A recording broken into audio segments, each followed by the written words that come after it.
Hello, everyone, and welcome to the Lords of the Night. With me, as always, is the Lord of Pain, Ranting Monkey. Hey guys. And presently absent due to connection failures that hopefully will be resolved soon is the Lord of Bad Internet, SDA. So we're looking forward to her getting that fixed, hopefully in the next little bit. If not, we'll figure something out. But in the meantime, hello, chat. Hello, everyone. How are you tonight, Monkey? Oh, wonderful. You want to hear what I did today? No. I was sitting on the too bad. I'm sitting on the floor. Sitting on the floor with little butt, and she wanted new water. She backwashes horribly, fucking horribly. Mm-hmm. So I go to get up and get her new water, and I plant my right arm and go to push up, and my right arm gave out on me. Oh no. And I ended up headbutting the floor with all of my weight. Oh. Yeah, so that's how my day went. How's your day gone? In relative terms, excellent. Holy Yeah. shit, dude. You didn't give yourself a concussion or anything, I hope? Oh, I may have. My head hurts, and my neck got jolted pretty bad, but I'll live. I'll live. It's just a fun story to share. Oh, yeah, that's, yeah, for sadists maybe, but okay. Is the floor okay? Silent minority yes. Yeah, the floor seems fine. Who won the fight, you or the floor? I'm going to say me, because I don't know if you remember me telling you as a child, I used to headbutt the cement. I'd headbutt metal. Yeah. So I'm conditioned for it, but goddamn, that hurt. Let's see. Well, I do know you had one, at least I understood, one good piece of news today. You're going to be somewhere in particular Wednesday, aren't you? On Wednesday, I believe we're doing it at 4 o'clock. I will be on the Warski channel. Yay! Oh, thank you, Miss Slim One. Hi, I've been on vacay for 6 weeks. What have I missed? Oh God. Well, how many? How can I count the ways? Trat.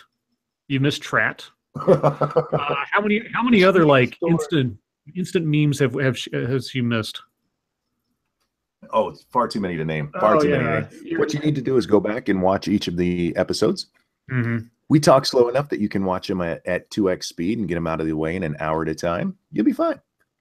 But welcome back. It's good to see you. Yes, welcome back. Thank you so much. Well then, unless something else is going on, and fingers crossed that SDA will be able to reappear soon from her lofty tower in Connecticut. Let's move on to the wonderful news of the day. It was a busy day in the news. Holy cats. I only caught one story, and I'm sure it's going to be our top story. Man, there's at least one story I know you're going to find interesting that I don't know that you heard about today. It was the breaking top fear-mongering story of the morning up until this happened. Uh-oh. Anthony Scaramucci is out as White House communications director. Dun, dun, dun. I saw that headline and laughed so hard. I was like, A, that's hilarious. B, I'm not surprised, because who just joined the administration? A new chief of staff, and what's the first thing he's got to do to assert himself? Clean house. Yep. And communication is key. And cleaning house, like what? How many days? Okay, well, the article will tell us how many days Scaramucci lasted. Yes. My son, I was talking with him about this, and he said there was a meme that said, if you bought milk when he was hired, it's still good. That's great. Oh my God. That's amazing. Okay. Anthony Scaramucci is out as White House communications director, the latest sign of chaos inside the Trump administration, or the first sign of somebody actually putting things into order. It depends on how you look at it. Scaramucci's ouster is the most recent high-profile departure from the Trump White House. Chief of Staff Reince Priebus resigned at the end of last week, replaced by John Kelly, whose first day is Monday. Quote, Anthony Scaramucci will be leaving his role as White House Communications Director, White House Press Secretary Sarah Huckabee Sanders said in a statement Monday afternoon. Mr. Scaramucci felt it was best to give Chief of Staff John Kelly a clean slate and the ability to build his own team. We wish him all the best. Yeah, I'm sure that's what it was. Scaramucci started Monday, Thinking he could weather the storm surrounding him after a salacious interview he gave the New Yorker magazine, 3 people who talked to him Monday said. It wasn't until after he attended the Oval Office swearing-in ceremony of John Kelly that he learned he was being asked to step aside. Yeah, that's him resigning, is being asked to step aside. Yeah. Kelly delivered the news in a face-to-face meeting with Scaramucci in his office. 2 people familiar with Monday's sudden turn of events said, getting Scaramucci out one of his first official acts as chief of staff. Exactly. Quote, he had no plans to resign before that. A person who talked to Scaramucci on Monday morning said he thought he could fix it. You mean after less than 2 weeks, he wasn't ready to leave the job yet? Yeah, I guess not. I am surprised. You know, this almost sounds like, if it weren't for the fact that everybody that's leaving the White House is still alive, it almost sounds like a mob movie. Yes. I mean, it's like, Scaramucci kind of left town. I'm like, oh, okay. You'll never see him again around here. Okay. A White House official said Kelly, a retired Marine general who is known for his fastidious nature. Ooh, CNN, $5 words. Good for you. Fastidious nature. Wanted Scaramucci removed from his new role as communications director because he did not think he was disciplined and had burned his credibility. I wouldn't disagree. John Kelly is in charge now, one source close to Kelly told CNN. Can you just name these people? And does everybody on the, I mean, if it's like secret information or something, anonymous makes sense. When it's just like platitude, matter-of-fact stuff, do you really need to go all anonymous? I don't understand that. Well, you know, you don't want to lose your credibility as an anonymous source by talking about something on the record that's absolutely not controversial at all. Right. I suppose not. I mean, you always want to have a door open. Let's see. General Kelly has the full authority to operate within the White House, and all staff will report to him, she said. You mean as chief of staff? Good. I mean, I suppose it depends on what you think of CNN's audience, but all the same. Let's see. Anything else new about this?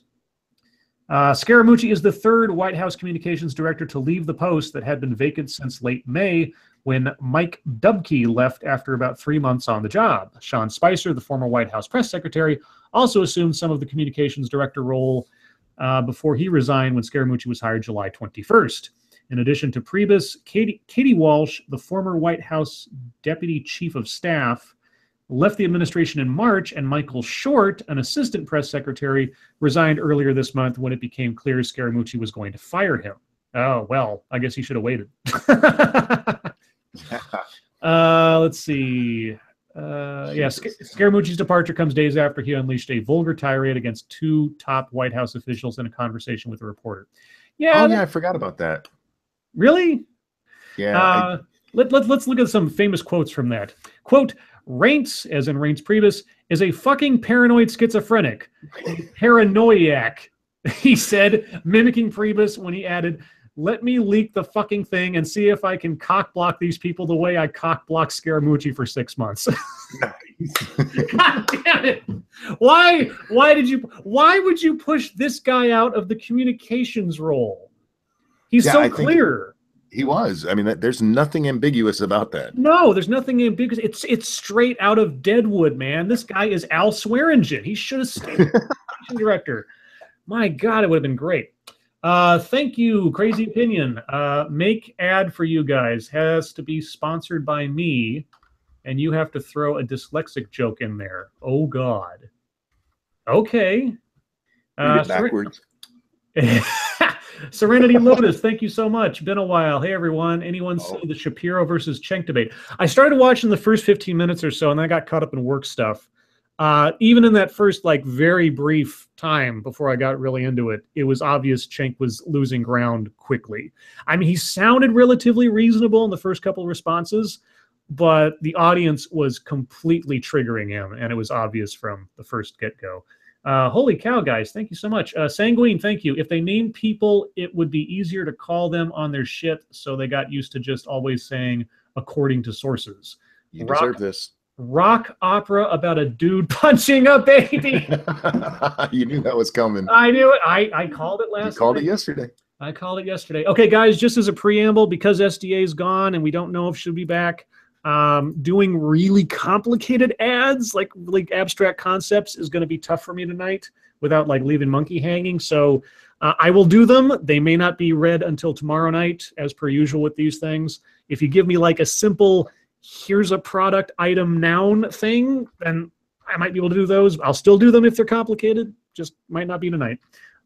Corey, thank you so much. Just wanted to say this to Monkey from last night. Please use Big Balls by AC/DC in your announcement. Okay, now I'm afraid people took me seriously. Yeah. Folks, I said for my 20,000, or not 20,000, my 1 year anniversary, 20,000th anniversary. 20,000. Good God, man. I'm not quite that old. That I would do a ball reveal. I'm not putting my balls on YouTube because I like having a channel. Oh, maybe I'll set up a whole separate channel just for my balls. Monkey Balls channel. Okay, well, whatever works for you. Okay. Plus this we'll have to see. Joke. Then I need a sanguine baby punching rock opera. Oh God, I'm gonna have to sing a song. Oh, sweet. I will have to make up a song for that. That's the only way that works. Punch the baby. Let's see. Okay, sanguine. I got sanguines. Okay, I think I got everybody covered right now. Thank you so much for the donations, guys. I will get to those ads as soon as I can. As soon as I can. And if I do have to do them tomorrow night or not tonight, I'll make sure that you're in the chat before I read them, so you'll be here to witness it. Okay, well, that's enough about Anthony Scaramucci, the Mooch. I'm getting all kinds of advice on how to show my balls online. Okay, guys, save your best ball advice for chat time, because I'd like to get a whole we can get a list of like all the best ball advice for Monkey. So if you have ball advice, write it down or copy and paste it for later. Okay, so Monkey, this story came up today, and this was the horror story of my morning up until the Mooch got scooched. And if I recall, this is a subject that you have some fascination with. Wait, real quick. Yes. Corey said he thought he was making a joke. I knew you were making a joke, Corey. I was just making one back. Yes. Just making sure that everybody knows who's joking. That's all. Now I think I might actually show my balls. But go ahead. Yeah, I'm sure that's not going to be a double entendre for something. Okay, here we go. So this, you tell me, Monkey, because I read this story earlier today because I was curious, but I wanted to get your initial reaction. Earth to warm 2 degrees Celsius by the end of this century, studies say. Based on the same stuff? Yeah. Actually, well, I'll get to the article in a second, but 2 different teams approaching the question from 2 different directions came to the same conclusion. Okay. Thank you, Snubbirth. Instead of your actual balls, Monkey, show a video of Grand Monkey kicking rubber balls with your logo on them. That would be awesome. Oh, God. Could you get your logo on, like, a toy ball? You could sell those. I'm sure I could. Sell like hotcakes. I'm sure I could. Okay, well, let me read this story, but then because maybe it'll make more sense why this is apparently some horrible thing. By the end of the century, the global temperature is likely to rise more than 2 degrees Celsius or 3.6 degrees Fahrenheit. This rise in temperature is the ominous conclusion reached by 2 different studies using entirely different methods published in the journal Nature Climate Change on Monday. One study used statistical analysis to show that there is a 95% chance the Earth will warm more than 2 degrees at century's end and a 1% chance that it's below 1.5 degrees Celsius. Quote, the likely range of global temperatures increase is 2 to 4.9 degrees Celsius, and our median forecast is 3.2 degrees Celsius. Our model is based on data which already show the effect of existing emission migration policies. Achieving the goal of less than 1.5 degrees Celsius warming will require carbon intensity to decline much faster than in the recent past.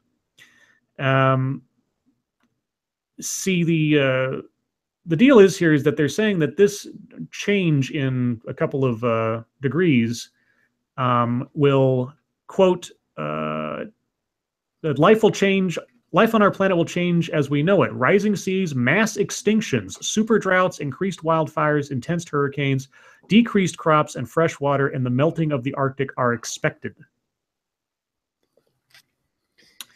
Falcon Millennial, thank you so much. It's already hot as hell in Georgia. Yeah, that's the South. It's hot there. It's a good thing that SDA's in Connecticut. She's not feeling it.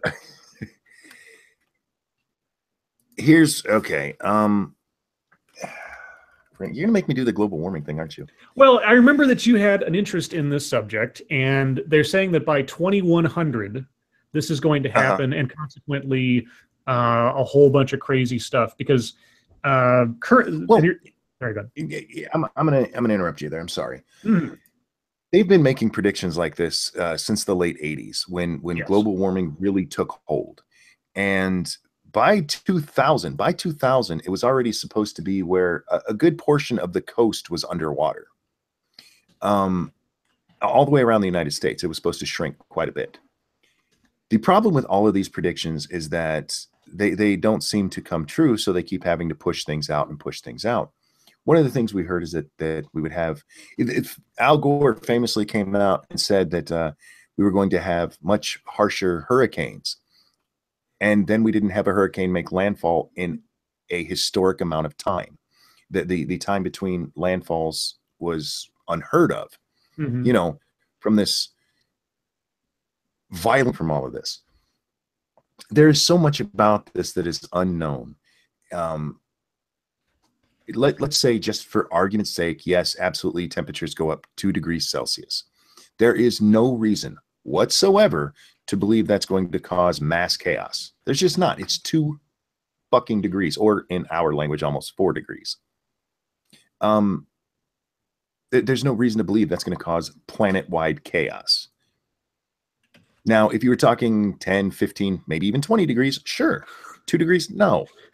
Just no. First cynic, thank you. Dogs and cats living together, mass hysteria. So, even by their worst case scenarios, yeah, that would be absolutely, go by what we've seen so far.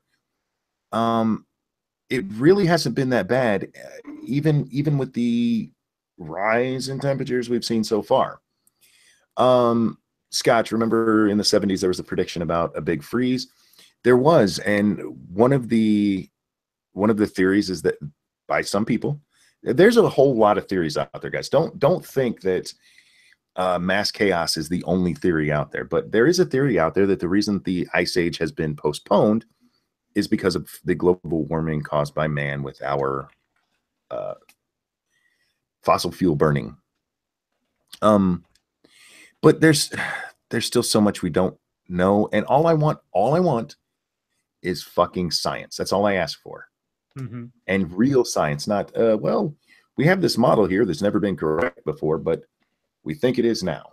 So, like I said, all I want is the science, the real science. That's all. I see. At this stage of the game, I think if there was any way to change whatever is going to happen with the climate, or whatever is happening with the climate, it should have happened 50 years ago. Between the output of emissions in the West. What happened?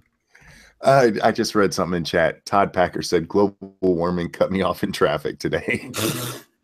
Between our own emissions and then those that are being, I mean, the third world that is basically having their own sort of industrial revolution right now, they're pumping out way more stuff and sort of taking up the slack for what we've started to cut down on. And there's very little chance that they're going to just suddenly stop because that is their economy at this stage of the game. Whatever is going to happen with the climate, the damage has been done at this point, as far as I can tell. Because all the same horror stories I was hearing when I was a little kid were just saying, like, you know, if we don't cut down on greenhouse gases, then this is going to happen and this is going to happen. And I know that locally, I've seen a shift in the climate just in my lifetime, a major shift. Like, it used to snow here every year, and now it doesn't. I don't know what's more dramatic, an indicator that something's changed. You know, it didn't used to be foggy in the fall. Now it's foggy all the time. It's just this weird. Our summers are hotter and our winters are less. It's just here's one of my problems with it, and with warming. Say in where you live, no snow, and you used to have it. Mm-hmm. We know beyond a shadow of a doubt that the Earth and Mars both heated up at the same time, and were rising in temperatures at the same time. Now, there is no fucking way our greenhouse gases have caused Mars to heat up. The sun heats both of those balls as they float through space. Balls. It would make sense to maybe, and I'm just throwing this out there, see if there's a connection. And I brought this up with hardcore global warming people. Some people keep asking if I'm a climate denier. I am not. I'm a climate skeptic. I want physical fucking science. Excuse me. But I brought this up with hardcore climate change folks, and what they told me was that the Earth heated up because of climate change, but man-made climate change, and Mars just heated up by itself. That was their actual response. I was like, that's not science. It's not.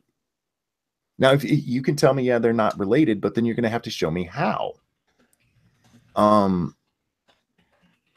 Because both of them are heated up by the same thing, and if the sun is what's doing it, there's little man is responsible for. We have this. One of my problems with this is that anthropomorphic global warming puts way too much. What's the word I'm looking for here? Importance on the action of man. It really does. And if you're talking about, concentrations of carbon dioxide in the air, then yeah, we've had a obvious impact on that. But we haven't been able to show a dedicated link between the amount of increase in the parts per million and how much we've warmed. We haven't been able to show that there's an increase, a definite link between how much we've warmed and droughts or floods or snowstorms, or it's been too hot in one area or not. We're acting like we have so much importance on this. And rather than stepping back and actually looking at the science, people have just jumped on board to, yeah, the climate's screwed by people. And it might absolutely be, but so far they don't have anything that can directly link them. We don't. And anybody who tells you that we do has not been paying attention to the actual science. That's all I'm saying. Thank you, Falcon Millennial. Hide the 100LL and Jet A. It's full of sulfur. I'm guessing that's plain talk. Okay. Oh, no, sorry. He's speaking to us in plain language. Plain speak. Plain English. Okay. Yes, plain English. There you go. Speaking of which, I have an ad ready. Sweet. What do you got? Sanguine. Oh no. No, it's easier. I read the bottom already. Dealer's choice. Okay, good. Okay. Yeah, you get them before I do something. Okay, I'll get that to a second. All right. So this one is Crazy's opinion. Broadcast this by Crazy Opinion sponsored. You are good, no, at writing? Your head on straight gear. Wait. Yeah. Can you start over? Lady Monkey's dying in the background here. Okay, now we'll start over. Broadcast this by Crazy Opinion sponsored. You are good, no, at writing? Your head on straight get. Some Dumb Americans' professional writing therapy will help edit your brain for clarity and comprehension. With the patented Snoochadoodle process, you'll be arranging your words like Gutenberg's printing press in less than 6 months. Dumb Some American Therapy Writing Professional. Act now. There you go. Thank you, Sanguine. This is one of those arguments where both the main sides are fucked because one is too alarmist and the other ignores any difference. I'll go easy and toss a dealer's choice. All right, thank you. What'd you think of the ad, Monkey? Oh, very well done. She was just choking on something back here, and I want to make sure people could hear you. Sorry about that. Was she choking on something? She's okay back here. Yeah. Okay. Sanguine, for the record, I don't say there's no difference. I just think we might be ignoring the real problem by focusing just on this one theory. A theory that can't be proven with the own models that they have. They cannot take the models they have and predict the past with the known variables. That to me tells me it's broken. That's all I'm saying. Okay. Well, as far as like big news, let me double check and make sure nothing's exploded in the last half an hour. Now it's still Scaramucci out is still the headline. So now we're kind of into potpourri, more or less. Oh, I get to do potpourri tonight. You do. You get to be the Vanna White. So, yes. Real quick, have you checked our side chat recently? No. Just your thoughts on that? Oh, not, yeah. I will do. I would be happy to do. Check with the first option there for me, would you? Sure, we'll do. Okay. Well, here's your options. You get the Cubs. You get J.K. Rowling. The Cubs. Oh, okay.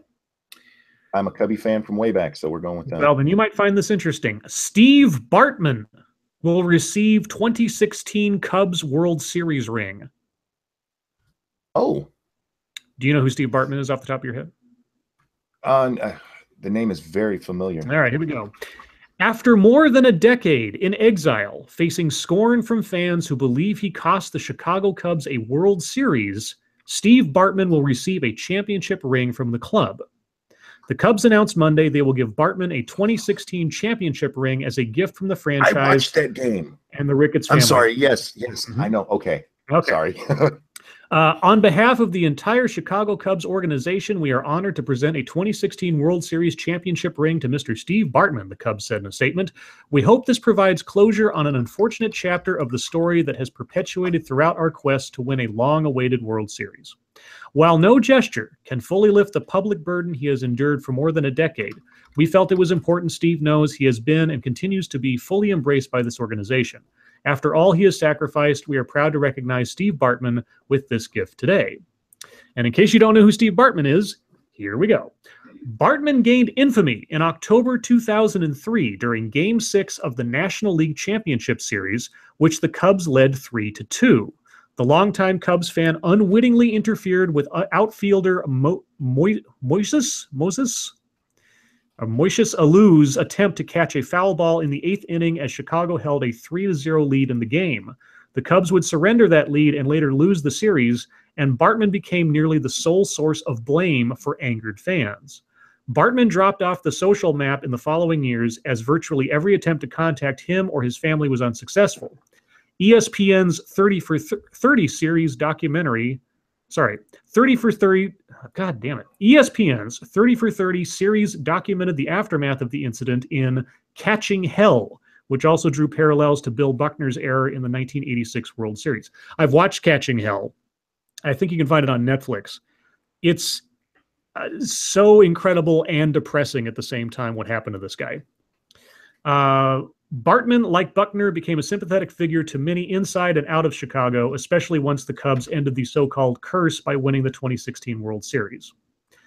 Quote, although I do not consider myself worthy of such an honor, I am deeply moved and sincerely grateful to receive an official Chicago Cubs 2016 World Series championship ring, Bartman said in a statement. This guy... so go ahead. I watched that game, and for the record, he did not cost the Cubs that game. No. They dropped the ball later on. That was not what cost them the game. But yeah, this poor guy got fucked over it. He became the source of outrage for everybody. And anytime something like this happens in a game, there's very few moments in a game that actually will change the outcome of it. Mm-hmm. This wasn't it hurt them, but if they were going to win, they should have still been able to win. Thank you, Snubberth. Still pissed off they didn't call out all the others reaching for that ball. Yeah, if you look at the photograph, he's not the only one who was trying to get that ball. Yeah.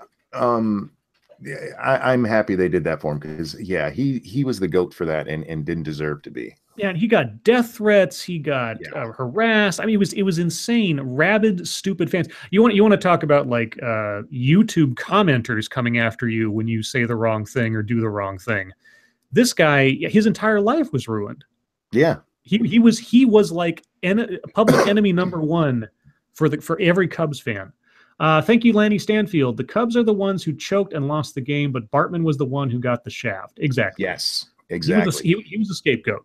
Exactly. And I am a hardcore Cubs fan. I love my Cubbies, but they dropped the ball there. It's not his fault. So it is nice to see them do that for him, because if they sent me a championship ring, I would have it permanently attached to my finger. Sanguine, you're gonna be so happy with the random product that Amazon just threw at me. I gotta write this one down for later. Hopefully, I can get it out before the stream's out. Hey! Look who's joined us. Who's joined us? The lovely Bloodwing. Hey Bloodwing. Guys, what's up? Hey Bloodwing, what's going on? Same old, Scribe. You? Oh, hey, you're looking at it. So yes, everyone, Bloodwing will be joining us for the time being, and since it looks like SDA is not going to make it, we'll just have Bloodwing be our lovely Vanna White, because that's what he does. BG said I would turn it into a cock ring. I have thick fingers, but not that thick. Come on. That's fucked up. So, Blood, there is a blood drive to get you some more subscribers. That's what I heard. Orchestrated by Lady Monkey, looks like. And I've seen what you did there. I'm funny. I'm a funny guy. I reposted the criminally under sub video on. I was inspired by Lady Monkey's little push on Twitter for that, so I figured at least half of my subscriber base didn't even know that video exists. So there you go. Yeah, I've seen that. Thanks. Lord of Get Off My Lawn. Oh yeah, you gotta pick a Lord of the Night name for yourself at some point if you don't already have one. Yeah, well, I think the last time I was here, you called me Lord of the Rednecks. Oh, that's right, Lord of Rednecks. That's right. I like that. I kind of like what Monkey just said, because that is my catchphrase. Get out of my yard.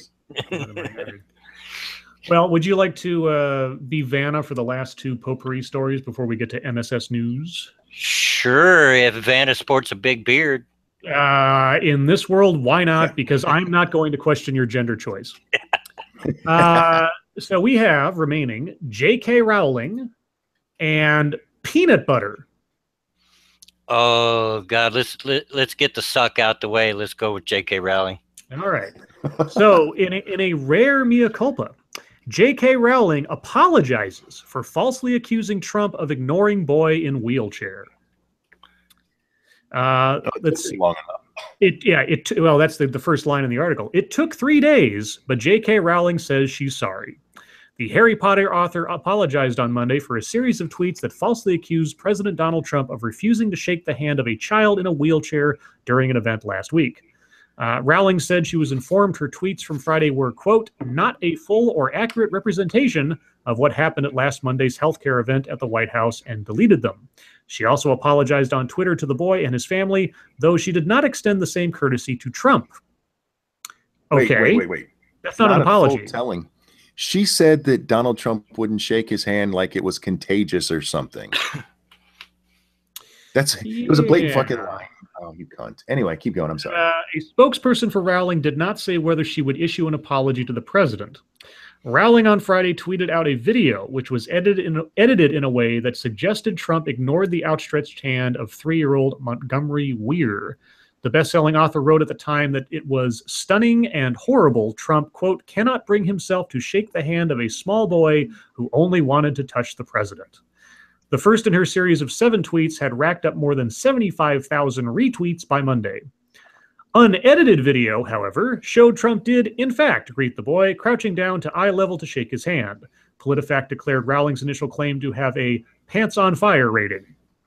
Rowling only deleted her tweets. Okay, great job, CNN. I'm going to read it as it's written. Rowling only deleted her tweets only after it attracted scrutiny from several news outlets.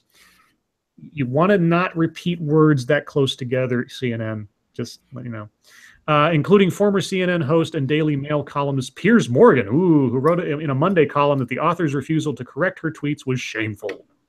The boy's mother, Marjorie, who was not available for comment, also wrote in a weekend Facebook post that Trump didn't snub her son. Yeah, so it's not much of an apology if you're not going to apologize to the person you accused of wrongdoing. Yeah, she didn't say, oh my God. Why is she apologizing to the boy and his mother? She didn't insult them. Yeah. She made them victims. It pretty much took that, though, for her to even make any sort of apology. With the mother was actually coming out and saying, "Hey, this didn't happen like that." Yeah, that would be like her apologizing to the Cubs for doing it. I mean, they're not. Oh God. Well, it's just another case of I think celebrities should stay the heck out of politics. Honestly, just do what you do and stay the heck out of it. I don't mind if celebrities get into it as long as they're honest about it. I mean, well, yeah, everybody. Yeah. I get what you're saying. People need to not put celebrities up on some kind of pedestal when they do it. There you go. You said it better. Because a lot of them are really. A lot of celebrities are really fucking stupid. Matt Damon. Well, yeah, I'm a huge Stephen King fan, have been since the 70s when I first discovered him. Oh, but yeah. His politics is awful, just absolutely awful. So you got to separate the two. Yeah, definitely. But yeah, why wouldn't bitch can't even bring herself to apologize to the person she lied about? Right. That's not an apology. You're apologizing to a victim you created out of whole cloth, and you're snubbing the victim of your false accusation. I don't know what else to tell you. J.K. Rowling, whatever else she might be. I mean, she is a saint for getting kids to read in the first place. Yeah. That will never go away. For making kids interested in reading and imagination and fantasy and inspiring God knows how many things 20 years from now for people who become directors or writers or authors themselves and so on. But in this little like interpersonal stuff, she needs to stop. And if you want any, I mean, be an adult. If you make a mistake, you own up to it. If you say that, hey, a guy died fucking a boa constrictor, oh, whoops, that was a fake story. You know, you can be forgiven for being taken in by a bad story so long as you admit that you screwed up. And by the way, I found out today, because I wanted to follow up on a similar story that I thought was so incredible. And I don't think we ever mentioned it. A couple of, maybe like a month and a half ago or something, I read a story about there was a group of cannibals down in Florida that like kidnapped a bunch of homeless guys and ate them in their basement or whatever because they thought it would cure their diabetes or something. Yeah, that whole story's fake too. Oh, for fuck's sake. Yeah, the whole thing was fake. The whole thing was fake. I checked it today because I thought, gosh, what happened with that story? I wonder if those guys got prosecuted.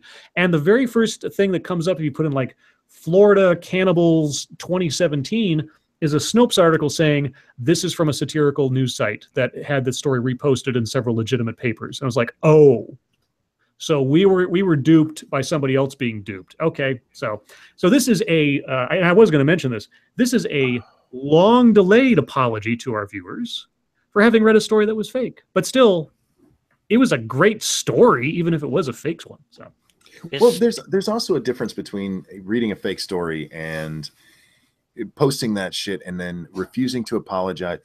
You at least owned up to the fact that it was a fake story. Yeah.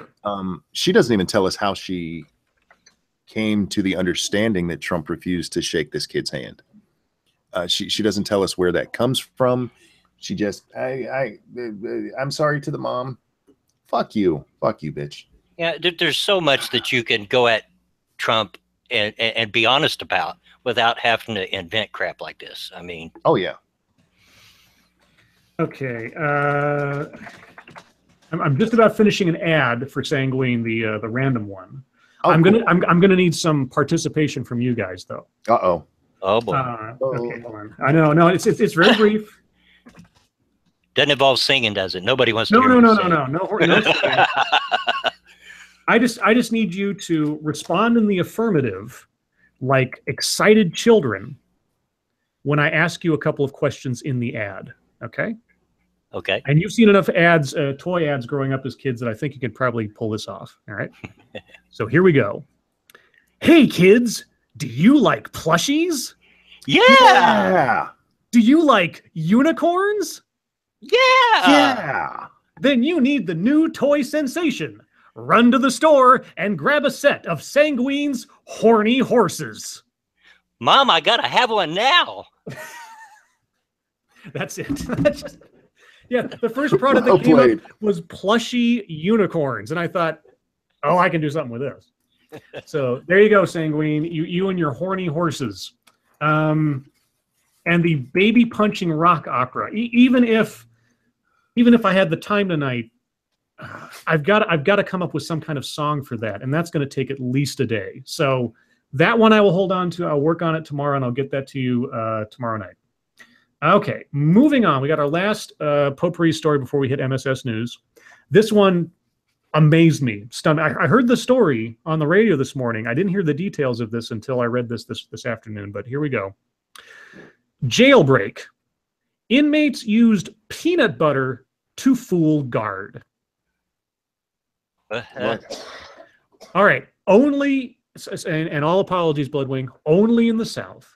Montgomery, Alabama. A dozen inmates, okay, not a baker's dozen, but a dozen, inmates escaped from an Alabama jail by using peanut butter to change the numbers above a door and trick a new employee into opening another door that led outside, a sheriff said Monday.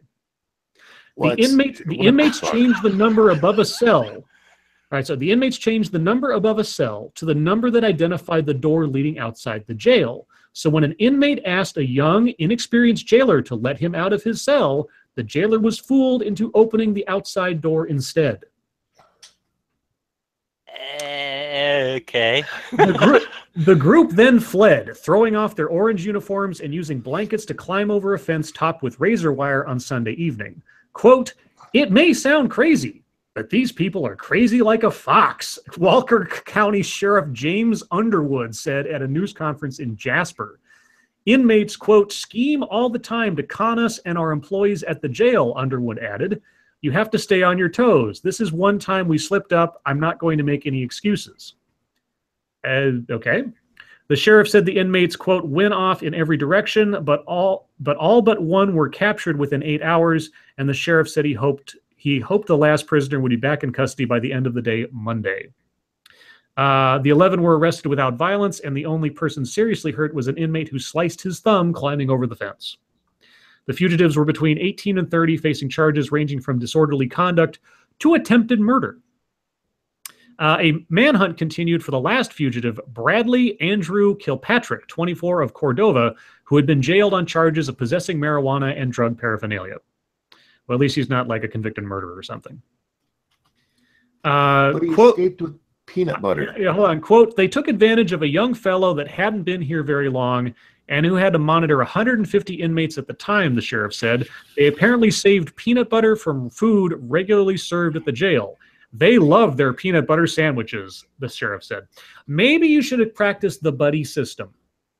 I'm just saying, if you're going to have an inexperienced guy, maybe you should have, like, you know, a more experienced guy there to, you know, take up the slack. I don't know. Sanguine. What? Oh, Sanguine, thank you. Get to the important part, creamy, crunchy, or extra crunchy. I'm assuming it was creamy because crunchy might have like, I'm assuming so. I mean, crunchy, the crunchy could be used as a weapon. Well played, CT Captain Brambles. Monkey, they escaped in a jiff. Oh! Nice. Nicely done. Oh, God, they flew away like Peter Pan. Oh, yeah, no, I don't have much more. Okay, yes, go ahead.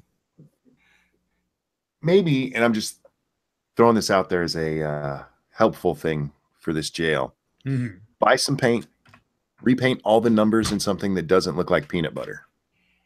Yeah, that's what I was thinking. If the paint looked like peanut butter, what the heck? That is an ugly jail. Let's see. Scribe Light, the mandated IQ range for prison guards is apparently lower than the mandated IQ range for cops, says the Punisher. Possibly so. Possibly. Oh, Sanguine. Yeah, Sanguine. Bloodwing, they got out of there skippy. Yeah. Okay, this does bring up something, though. Have you ever seen chunky peanut butter? Because I've never seen chunky. I've seen extra chunky. Oh, just like... Just chunky. I think so. I believe I have, yeah. I've never seen it, and I don't believe it exists. Just like, hold on. I know that there's a, hold on. I know there's a chunky GIF and an extra chunky GIF. I don't believe it. Well, let's, hold on. Okay, so let's see. We've got GIF, extra crunchy. We've got Jif Natural Crunchy. Natural Crunchy. Let's see. Calories in Jif. What's unnaturally crunchy?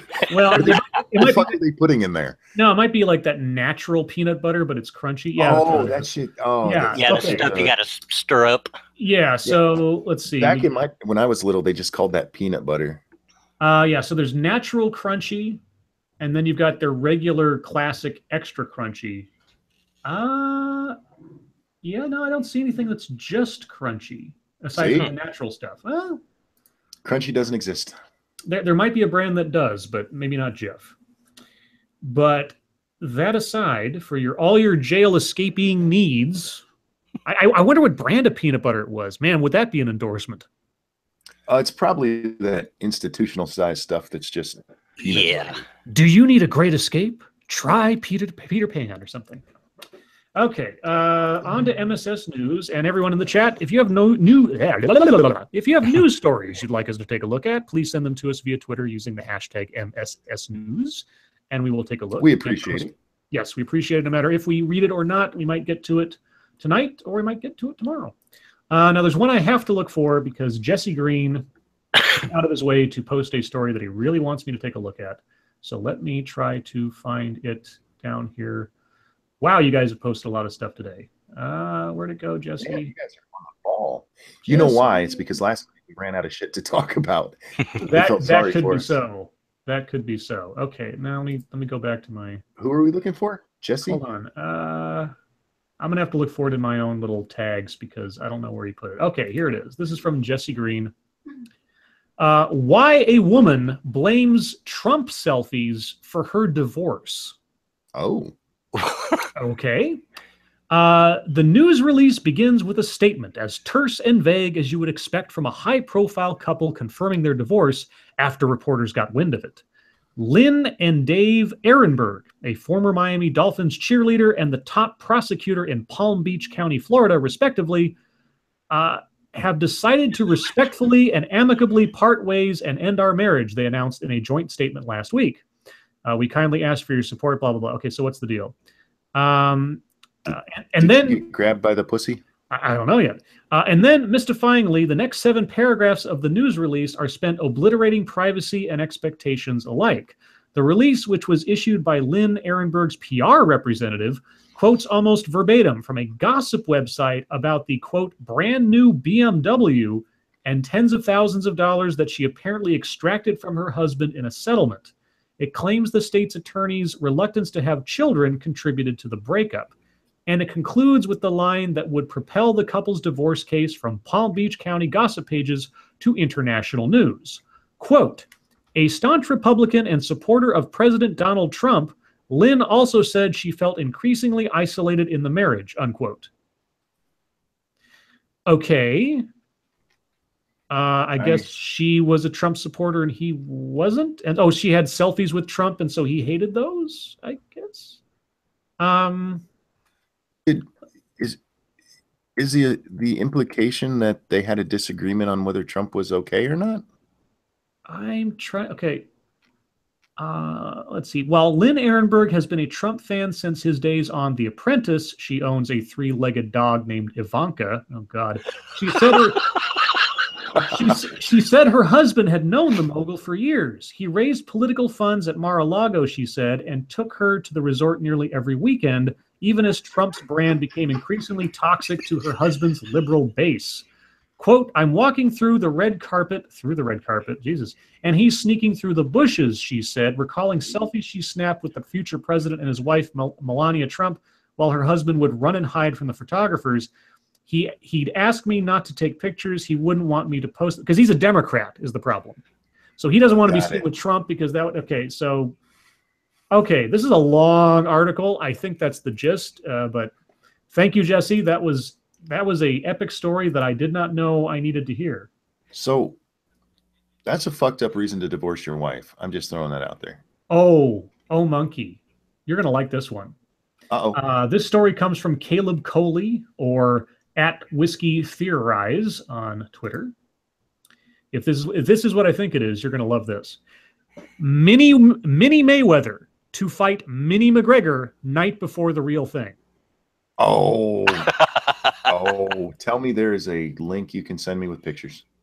I would, didn't see that but they've now put up a paywall, and I cannot read the article. Bastards. So let me try something else. Apparently so. I'd like to get the details. Let me try one thing before I give up on it, because... Why didn't I see that in my list? God, okay, I scrolled down before the paywall showed, and it shows up again. God damn it. Let me see if the private window thing will let me do it without being harassed. Okay. All right. Looks okay. Good. Big matches or fights always have a video game simulation in the days. And the paywall showed up again. All right. You know what? Hey, C Hive or Chive or whatever you are. I'm never going to read your site again. Go to hell. Sorry, guys, but there are two midgets. Yes. It's showing on mine. Let me. Is it okay? You go ahead. And, big matches or fights always have a video game simulation in the days leading up to the real thing. But I think we've discovered a better way to simulate the event before it happens. Little people. Minnie Mayweather is set to face off against Minnie McGregor on August 1st at Hustler Club in Las Vegas. The two will throw down for a total of 3 epic rounds. Should be a solid bout. Word on the street is both fighters have a short temper. Hang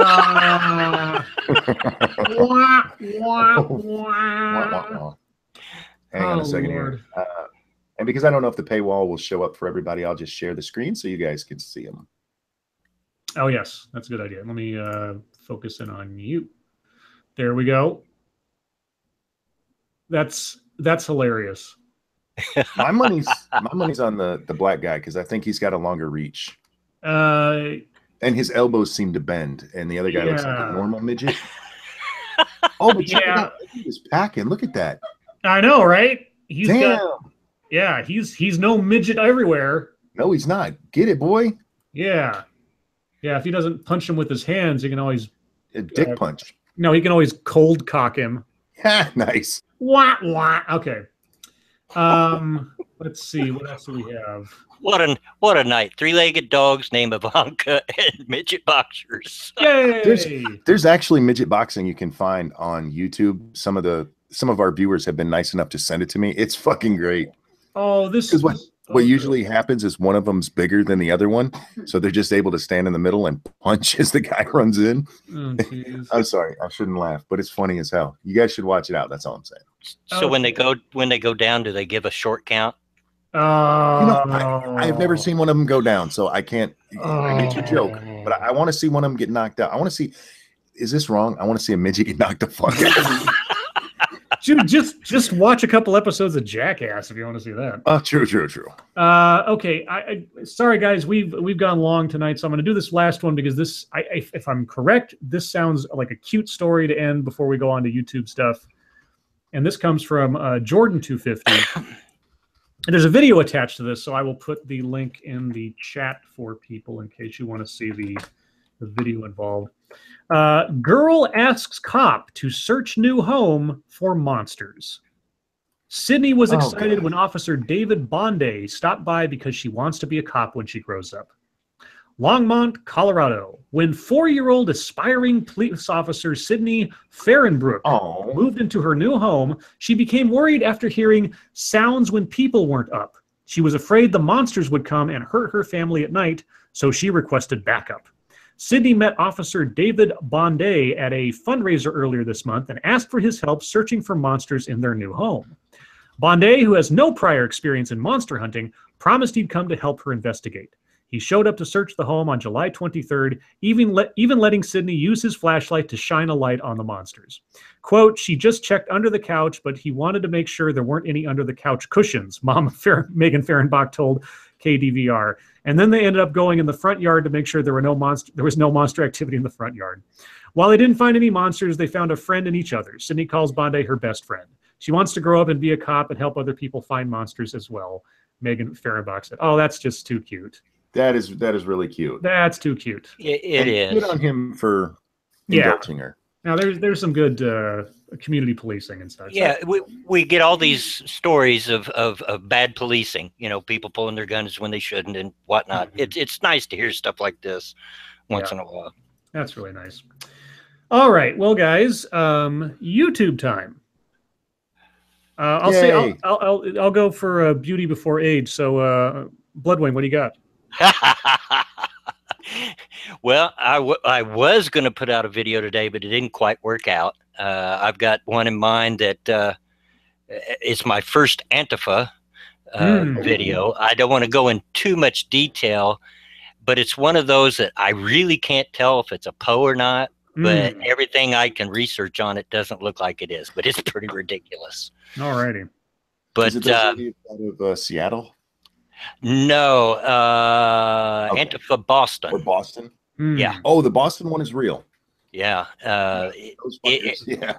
But it is ridiculous. On the other note, and this probably won't appeal to you, Scribe, because I know you're not into sports. But the plan is I'm going to, for the remainder of football season, NFL football for non-Americans here, I'm going to start a weekly NFL stream on the weekends, either Friday or Saturday. Just get some fans together, talk about the games the week before and whatnot, and just a little something to get us away from the normal crap that we're usually dealing with. Oh, I know exactly what you should call this series. What's that? Blood on the Gridiron. That's better than the one I had in mind. I was going to call it Rednecks and Pigskins. Oh, I like that. You could do that too. Also, I forgot something. I always forget. We've been forgetting this lately at the top of the show. Monkey Dick, Jim Jones, movies. And by the way, if you have not already, please hit that like button, because apparently there are 2 people out there that don't like me. I don't know what I did to them. They just don't like me. And my personal favorite, Cooter Shorts. Cooter Shorts. Cool. So, guys, sorry, go ahead. I had to go to the store today, and I got to see some Cooter Shorts. It was nice. Ooh. Were they worth seeing? Oh, they were definitely worth seeing. Oh, okay. Very good. And guys, people in chat, if you're not already subscribed to Bloodwing, I will put his channel link here in the description in a few moments, because I forgot to do that earlier. And I just tweeted out a video I did on Bloodwing a few months ago in my short-lived, and I don't know if I'll ever revisit it again, series, Criminally Undersubbed, if you're curious about what kind of content he has. So go take a look at that if you have the opportunity.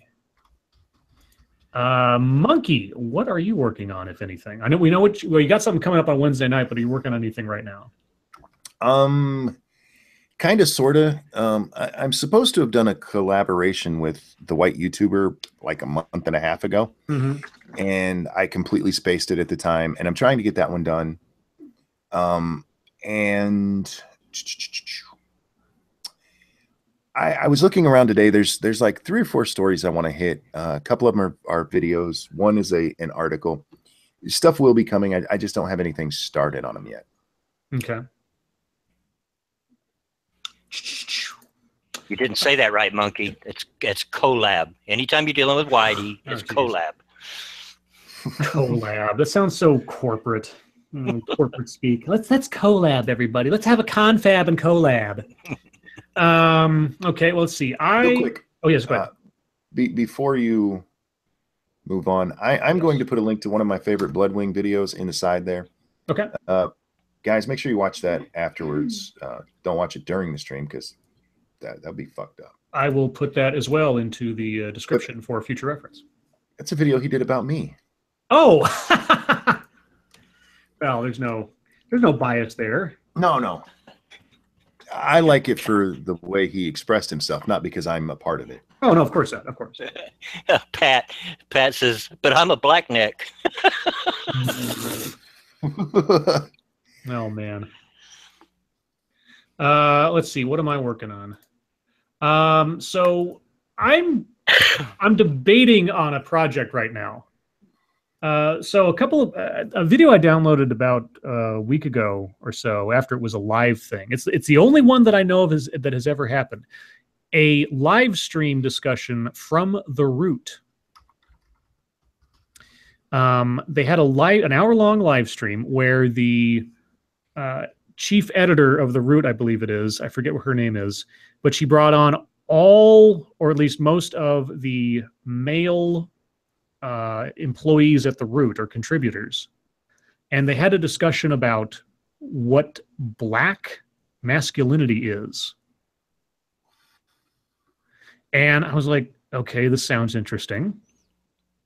And as they go through their introductions, each person says, to some extent, I don't know.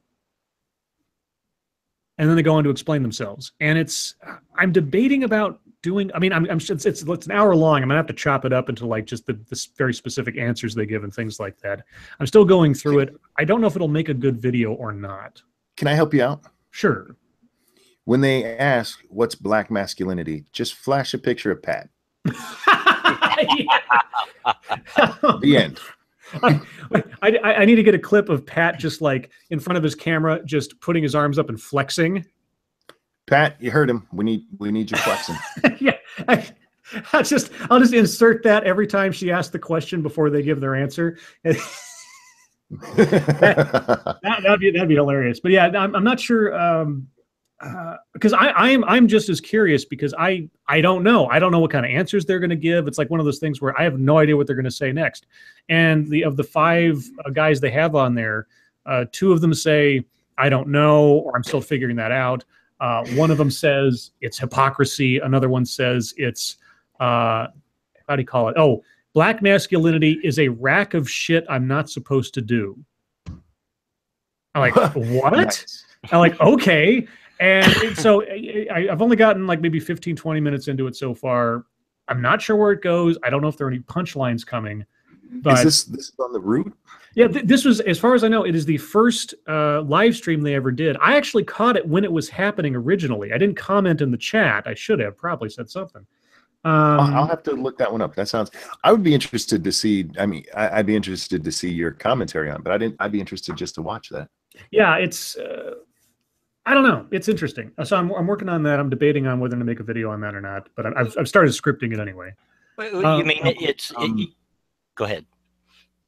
Punisher, this deserves to be said out loud. Ranting Monkey, please stop Pat shaming us all. Oh, Pat shaming, yes. So black masculinity is not baggy britches, grills, and pistols they don't know how to hold correctly? I don't know. I mean, the other thing is that very early in the video, she says, when the moderator, I guess, of this thing is their chief editor. You see her in most of their videos. She's got the curly hair. She says something like, well, we're going to talk about black masculinity and also black masculine fragility. And that was the first time I'd ever heard that phrase before. I've heard of white fragility. I've heard of male fragility. I haven't heard of black masculine fragility before. I was like, I can't wait to hear what this is about, because this is all new to me. Sorry? Anything that you might be offended by is your fragility. I guess. If you're triggered, that's your fragility, I suppose. But what's interesting to me is the way that she said it. She didn't say, like, we'll discuss the concept of, black male fragility or something. She just said it as an understood fact. Like, we will discuss it because it does exist. It is a thing. I love when there's just sort of like this leap of logic. Let's not even discuss if this thing is actually real. No, it just is. Like, okay. Well, anyway. The media done lied to me then. Jeez. And yes, I said bridges, monkey. Deal with it. Oh, Jesus. The only other thing I'm working on is I'm sketching out some just a little itinerary for myself when I discuss the DC TV universe on Saturday, because I'm gonna try to keep it relatively high level, because I'm not gonna go like into individual episodes or things like that, but just talk about each show in a general sense.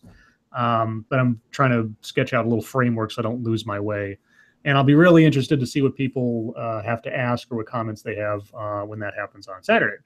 Otherwise, I'm still poking around looking for anything that kind of grabs my brain. But it's I have high standards at this point for something that I want to talk about. So, Cool. Really high standards.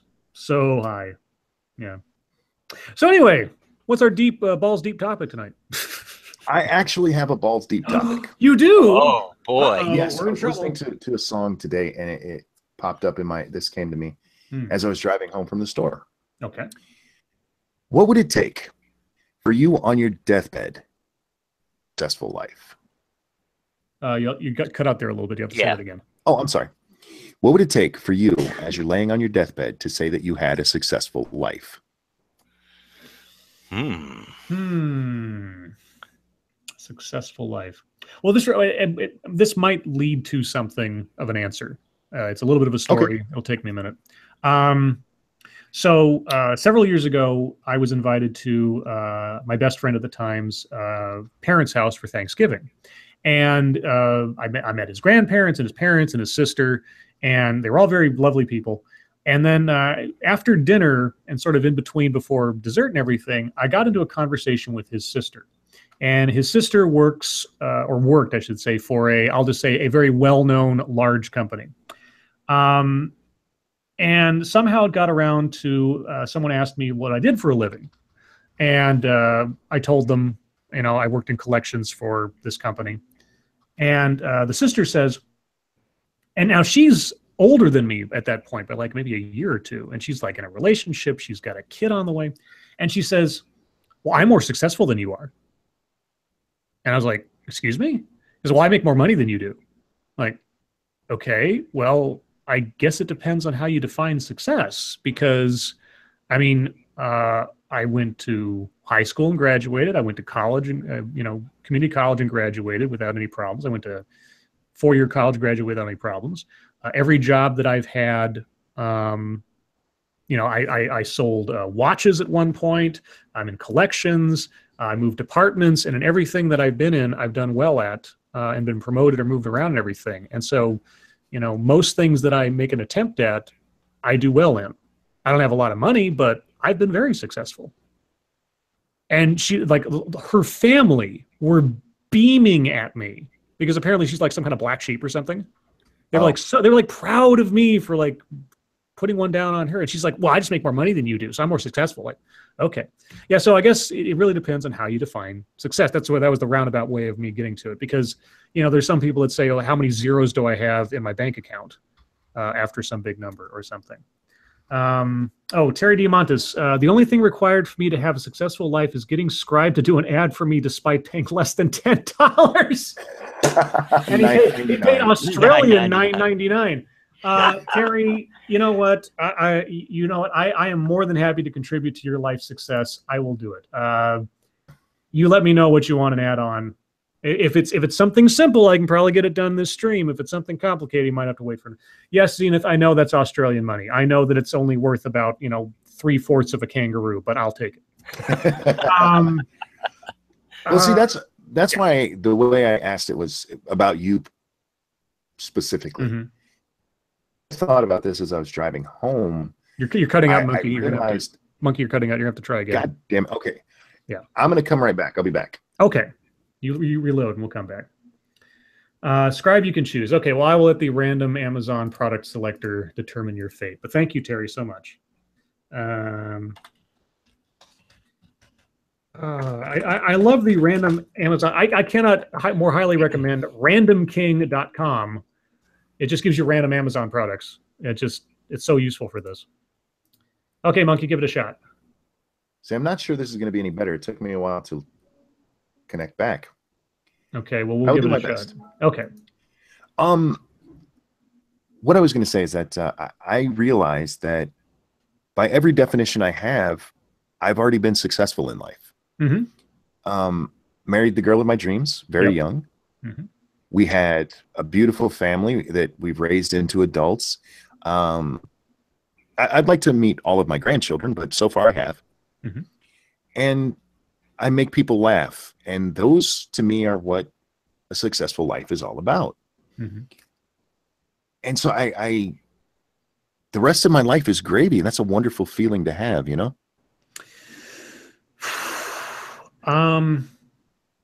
I don't know. Like if I had 5 minutes left to live or something like that right now, I don't know if I would say I've had a successful life. The only reason being I lost so many years and so much so many opportunities that may be happiness because of my depression and anxiety. Gotcha. I mean, I can look back at all the things that I've participated in, whether it be the LARP or the writing I've done or the jobs I've had or the friends I've made. You know, I don't think I would pass away without someone thinking well of me. I think success for me, I think, is being well thought of in a legitimate fashion. Is like, you know, I did my best. I didn't go out of my way to make people's lives worse, and only try to make them better. And I didn't sit still, even when everything was pushing me to just give up. I think that's about as best of an estimation of success I could have at this point in my life. I didn't marry the girl of my dreams, not yet. I don't have any kids. I don't have a house. There's a lot of things that classically, you know, I would think would be things that I would want to have experienced or accomplished by this time in my life. But, you know, that's just not the way the cookie crumbled for me thus far. So there's a lot of things I look forward to hopefully having happen. But if it all ended right now, I think I did all right, I guess, without being too humble about it, I suppose. Gotcha. Just see, you're hitting pretty close to where my mind went. I'm a whole lot closer to the end, probably, than you two are. All it takes is one bus, dude. One bus, and I'm out the window. Yeah. But I immediately thought of my great-grandfather, who I don't remember meeting, but I guess I did. He died when I was a couple of months old. But he's this larger-than-life character within our family. He's legend. Yeah, we call him Big Daddy, even though he was only like 5'6".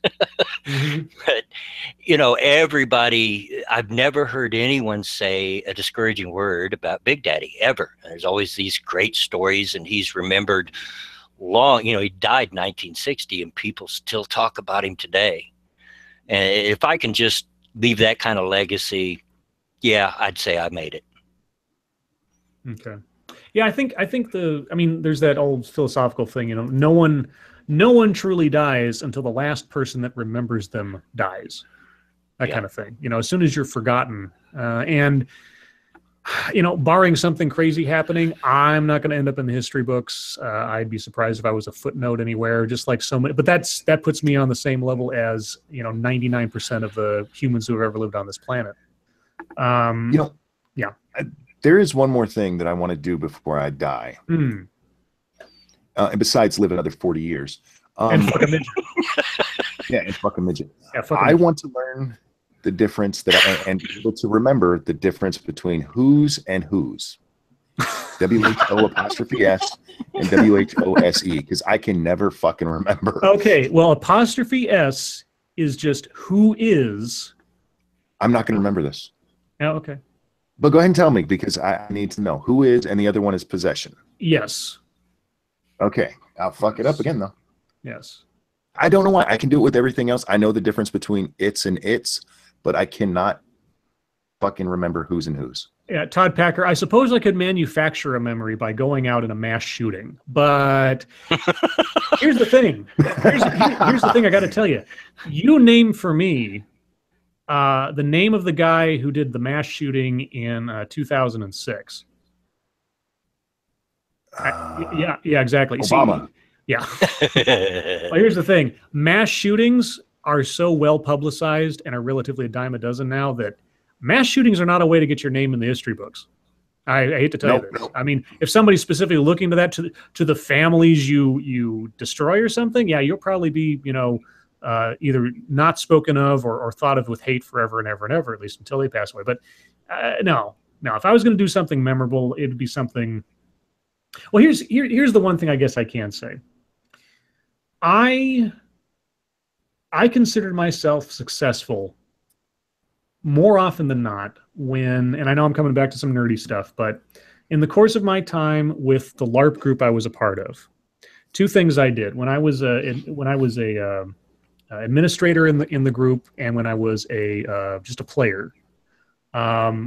I had so many times when people came up to me and told me in one way or another that I helped them tell a better story than they could have done on their own, or I helped them create an aspect to their character that they carried with them forward even when I wasn't around. And alternately on the message boards, I would put up little story ideas. Like if you need an idea to write a story about your vampire, try this. And I put up a series of those, and people wrote amazing stories with just a little nudge from me. And I just, I felt such gratitude in myself, I suppose. I would take pride in it for inspiring others' imaginations. And hopefully that carried on somewhere else in their life, etc. So if nothing else, and sort of the J.K. Rowling ripple effect, maybe that's my mark on the world. Okay. So who's and who's? And now I have some Twitter comments. I have them on here. Minding Freedom says there, and there. I know that one very well. I had an English teacher who that was her pet peeve, is knowing the difference there. Her other pet peeve was the words a lot. A lot is not one word. Never is. Yes. Don't write it that way. Yeah. Unless you're saying like an allotment, you allotted something. That's two T's. Yeah, right. Yeah, so that's a different But if you're saying, I have a lot of peanut M&Ms sitting beside me, it's a lot. I have a lot of leftover peanut butter. I think I will break out of jail. No, peanut butter's for Miracle Whip. Sorry, guys. Barf. What are you, Elvis? Ugh. It's my favorite sandwich. Oh, Terry Diamandis. You know what I love about you? Yeah, here we go. You just said sandwich, and I don't think you were being ironic when you said it. No. I actually do. I didn't go to college. I didn't have that opportunity. But I actually am pretty big on English and literature and so forth. I do know how to talk correctly. I just refuse. Speak properly? Talk correctly. Goddamn redneck. Yeah. Besides, I figure it's part of my charm. It is. And all kidding aside, I love the South. I miss living down there. And I love people who speak Southern. And it is speaking Southern. Let there be no, it's a whole different language. Thank you, Terry D. No, not Terry. Thank you, Zenith. What's your definition of what is? Oh no. Thank you, Zenith, so much. Can I just say, yes, of all of Bill Clinton's moments, to me, that just shows what he is more than any of the other, even more than I did not have sex with that woman. Being so bold as to say it depends on what your definition of is. And he didn't smile or laugh. He was being serious, and he sold that bullshit. That's what made him a great politician. I just want to throw that out there.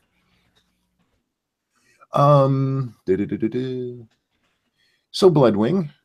Yep. For those of you who don't know you other than, as one of our wonderful channel moderators, which you guys are awesome. Thank you guys so much for what you do. Yes. You're welcome. Tell us about yourself. You have how many grandkids? 9, number 10 on the way. Nice. Jeez. And what, 3 children? Yeah. Yeah. Boy and 2 girls. How old are you now? I'm 57. Can I ask what you did in life? Sure. Most of the jobs I've had over the years have been middle management, with the exception of the last one. Everybody's got to have a good lieutenant. You know what I mean? Yes. Never at the top, but somewhere in the middle. I probably most of my life spent working around mechanics. I spent 13 years working in dealership car shops. Okay. Another 3 years selling those cars, believe it or not. But that's made up the majority of what I do. I spent 8 years at Federal Express working at the ramp, at the airport ramp and whatnot. Let's see, what else can I say about it? Tried to stay out of trouble, wasn't always successful.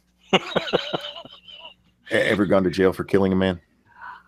Not for killing anybody. I'll tell you the truth. I've been in jail twice in my life. Okay. Once when I was young and dumb at 18, and once when I was a little bit older. When I was young and dumb at 18, I went to a bachelor party, actually, and took a lot of drugs, a lot of alcohol, and ended up taking a shortcut across the field where there was no shortcut. Oh. And they got me walking the wrong direction down US 40 covered in mud. Jeez. And they put you in jail for walking drunk? It might have had something to do with the fact that I tried to swing on the cop too. I'm not sure. Yeah, that'll do it. That'll do it. Lady Monkey wants to know how long you've been married. 34 years, 35 this November. Nice. Congratulations. Yeah, that's a long fucking time to be with somebody. Oh, yeah. And you know, and anybody that's been married for a while, you know, it's a process. It's not an easy thing to do. It takes a lot of work on both ends. Since we blew through our deep topic and Scribbles is over there working on some, you're working on an ad, right? I'm just about done. So since we have a guest, do you mind if we open it up for questions a couple minutes early? Sure. Let me just do this ad real quick for Terry. Sure. So Terry requested a random for his $9.99 Australian kangaroo bucks. So here we go. Here's a riddle. When is a dog like an apple? When it has worms. Do you find squirmy things in your doggies do? Then you need Terry Diamantis Canine Dewormer. Just force some Terry Diamantis down your dog's throat, and you'll have a happy puppy tummy once again. You've been reading from my joke book again. Oh man. Well, no, the random product was Canine Dewormer, and I just couldn't pass that one up. That's also how you get rid of worms in your apple. But with Terry Diamantis? No, shoving dog dewormer in there. Ew. Barf. All right, guys. Chat. It is now chat time. If you have questions, if you have ideas for how Monkey can reveal his balls. Oh, yeah, now's the time. Yeah, post those into the chat. We'll read some of those. I got an idea on that, actually. Okay. You were talking about making toy balls with his face on it earlier. Just get those made and, hey, show that on camera. There you go. I swear, if he's able to put his monkey face on some like novelty balls and things, they will sell like hotcakes. Monkey balls. Monkey balls. I'm still not sure how sells like hotcakes ever became a thing. Well, there's the internet. I will find out. Okay, while you're doing that, Scotch asked if we had watched the Ben Shapiro Chank Unger. I don't know how to say his fucking name, and it always pisses me off, so I just call him Chank. Uger. Sounds better to me. I didn't see it. I'm definitely going to watch it. From the sounds of it, he went into a hostile crowd, though, so good on him for at least having the balls to do it. No, I'll respect you. Real quick on the hotcakes. The idiom to sell like hotcakes comes from the United States, where the term hotcake was coined in the 19th century. It is simply a synonym for a pancake. For something to sell like a hotcake, it must be bought in mass quantities with little effort on the part of the seller, usually so much so that it's hard to keep up with demand. So there you go. But why? Was there a time when pancakes sold really, really good? Yeah, because pancakes were really popular and they were cheap to make and everybody loved them. So, there you go. Sell like hotcakes. All right. Sanguine, that's a great question. What is a movie or book quote that hit you like a hammer and just made you see things different? Oh, it's from The Score, I believe, with Robert De Niro. And I hope I'm remembering this correctly. So he's a bank robber or like a thief. He's like a master thief. And oh no, wait, sorry, I take that back. It wasn't The Score. It was. You go ahead. I will get this correct quote. Hold on, because it was a Gene Hackman movie where he's a robber. The one for me, and it didn't really change my view. It clicked for me, and it was from Men in Black when Tommy Lee Jones is explaining to Will Smith why they don't just tell everybody there's aliens. And Will Smith says, why don't you just tell everybody people are smart? And Tommy Lee Jones goes, no, people are dumb and panicky. A person is smart. And that's always resonated with me, because if you're, even with what we do, like with our anti-SJW videos, mine aren't, I don't make mine with the idea that everybody's just going to understand it. And I make it like I'm talking to somebody, because that's how you reach people. You reach a person, not a group of people. Bye, Zenith. Bye, Zenith. I found the quote, and this is, I always get the score mixed up with the heist, because they're movies about obviously like crimes and such. So this is a Gene Hackman movie from 2001, and a character is talking to Gene Hackman, who's the main character and who's a master thief, and they're sort of discussing like his ability to steal things. And I've got the quote right in front of me here. So the person says, "You're a pretty smart fella," and he says, "Not that smart." And he says, "If you're not that smart, how'd you figure it out?" And they're talking about a crime that supposedly happened. And then he says this: "I tried to imagine a fella smarter than myself. Then I tried to think, what would he do?" You would be amazed how interesting it is to stop for a second and think, what would a person who knows what they're doing do in this situation? Making that mental leap of yourself and sort of imagining a smarter person, and then having to realize, oh, wait, I am that person because I'm thinking of that, and coming to an answer in something, or coming at least to an idea in something. It is a really amazing process. And I had this happen a dozen billion times when I was playing characters in my LARP, because I would take on the role of a completely different person than who I was. And ideas and solutions to problems and things, when I was in the moment of being that character, would come out of my mouth and come into my head that would never have come into my head if I was just me. It's really interesting if you try to imagine a construct of a person that could be the person to do that thing that you need to do. And then you have to sort of stop and say, oh, that was me. If that makes any sense. Blood, you got one? Well, yeah, the one that popped immediately in my mind, Scribe knows this. I have a love for the original King Kong. Mm-hmm. And I can't, my old memory won't let me remember it verbatim, but it was the speech at the end the fella done about Beauty and the Beast. The little speech, right after the death of Kong. Yeah. Let's see. Your boy Pat says, if history teaches us anything, it is simply this: every revolution carries within it the seed of its own destruction, and empires that rise will one day fall. Yes. Irulan, Children of Dune. There's another great one for me is, oh God, I don't remember even which of the prequels it was, but the line, and I'm going to screw it up, I won't get it perfect, but this is how freedom dies. To thunderous applause. To thunderous applause. Yeah. Yeah. That I've used that so many times in the whole SJW debates. Anytime I see these fuckers cheering that rights are being taken away, it's like yeah, I've used that actual clip before in one of my older videos where I just put that in there because it was either a TEDx talk or something like that, where someone said something that was just completely antithetical to personal freedoms, and then the entire audience starts applauding and clapping at this, and I'm just like, okay. And I put that in there because it's so perfect, unfortunately perfect. And thank you, chat. They've kind of helped me out with it. 'Twas beauty that killed the beast. Yes, was the speech. Sanguine says, 1,000 pillars rise where no pillar has stood before. Moonlight sweeps the plain, setting a glitter, the characters taking form, remembering a few of the fallen. It is immortality of a sort.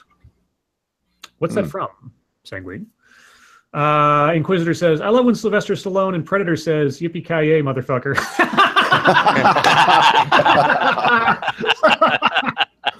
Yes, that is a great line. Strap this on your sore ass. That's a great line from Predator that I like. Oh man. There's been a couple that have asked me how I got into doing this on YouTube. I can answer that if y'all don't mind. Sure, no, go ahead. I guess I've always been part of this community, quote unquote, for a long while. I was introduced to it back during second wave feminism when there was. I love that laugh. During second wave feminism, when there was a group of pantsuit wearing feminists, that was a thing back then, that was always on my mom because she chose to be a stay-at-home mom. Always giving her a bunch of stuff. So that was my introduction to it. But I got to YouTube, and you know, I mostly watched gaming videos and whatnot like that. And then I happened upon the video that TJ done that was a response to the white folks thing. It was like a little over a year ago. Had all the YouTubers like Armored Skeptic and Kraut and AIU and all those in it. That got my interest up. I didn't know about this side of YouTube then. Long story short, and I can't tell a short story. I'm sorry, guys. I noticed that there was a shortage of older people. You know, the oldest ones I knew was like Monkey here and a couple of other people. And I thought, well, shoot, I can have a voice too. And lo and behold, thanks to some spurring on by Suit Yourself, I started my own channel, and there we have it. Cool. Sweet. My wife wants me to highlight this. I was going to anyway. Terry Diamana said, the quote that changed my life was, now I'm discredited. I can't talk to him because I don't have a big enough penis, guys. Yeah. Yeah, if you guys don't know what that's from the end of all my videos, which is still one of my favorite things anybody's said to me on YouTube. Yeah, and that's the reason she burst out laughing when you started talking. Yeah, I know. I see. I'm reading chat. It's being one of the moderators. It's a force of habit. That's hard to break. Do we have questions? I haven't seen very many, actually. You guys are doing great with throwing in your memories and stuff. That's awesome. But we need things to talk about. Yeah, no. I've seen some, but my poor old man memory has forgot them already. So if they want to repost them. Peterbilt Nation asked, bye, buddy. Love you. Drive safe. Bye, Sunky. That's not what he asked. Peterbilt Nation asked, how big a penis do I need? Here's the thing, and I answered this at the time. You need a big enough penis that if I make a penis joke at you, you don't freak out about it.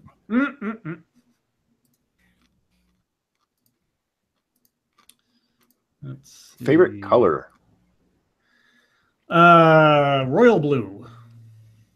Candy apple red. I like black or white. It depends. Oh, you racist. Yes, I am. Pick a day. Ranting Monkey, have you ever had to work third shift? I worked overnights a few times at Walmart to reset things, but I was never scheduled third shift.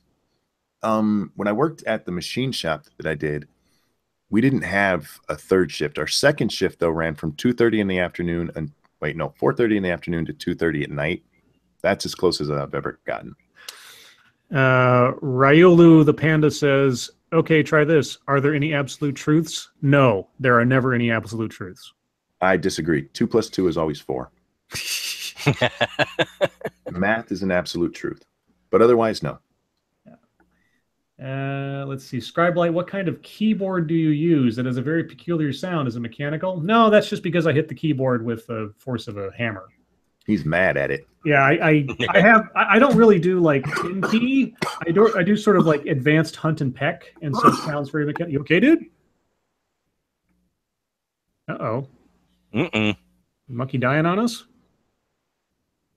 Just don't go ahead.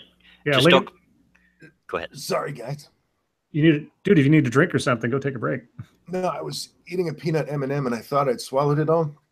And then I took a drink and a little piece of peanut caught on the scarring that I have in my throat from my surgery. Just don't go headbutting the floor again, okay? Yeah, oh please. My God. I thought I was going to die on a peanut M&M. What a way to go out. Yeah, I mean, you should at least use peanuts to escape from jail. Yes. Not die. Whiskey Theorizes asks, what is the worst job you've ever done? Well, yeah, mouth job on Lady Monkey, apparently. Oh, fuck you.